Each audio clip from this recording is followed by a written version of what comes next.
a dog. So the owners actually just got his DNA panel back. He's like 26% American Pit Bull Terrier, and then trickles down Redbone, Catahoula leopard dog. So he's a nice little mix of very, very hardworking breeds. That said, Bo is wide open. I actually trained his brother Rocco, who's a Catahoula mix as well, a while back. So they're brothers from another mother, but Bo is a little bit more wide open than Rocco was. Manners have been what we're working on immediately. And he's a big guy. He loves to play, and a lot like his classmate Nash, the play is a little bit dangerous. They need a little bit more bite inhibition, patience when actually wanting to tug and play.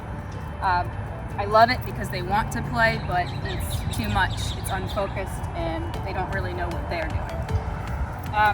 So owners have let us know Mr. Bo only knows one command, and it's sit. So let's see what we got. Bo, sit. Sit. Yeah, buddy. Good sit. Bo, break. Bo, break. Yeah, buddy.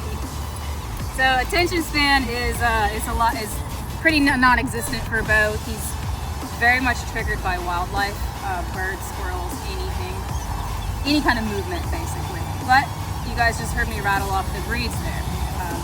Keep that in mind. So my goal will be becoming sexier than that squirrel that he wants to chase. We are heavily hitting play early on, but let's see what he's got.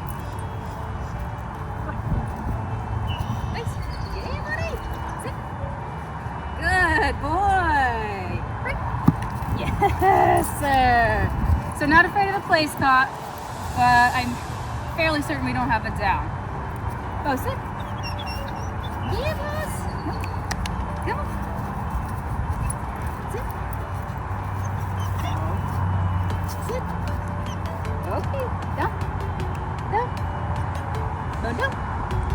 Okay. No down.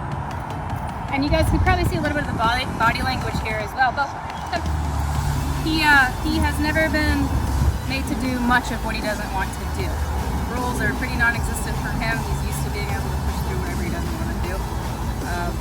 But that's why I'm here. And check back in 10 days.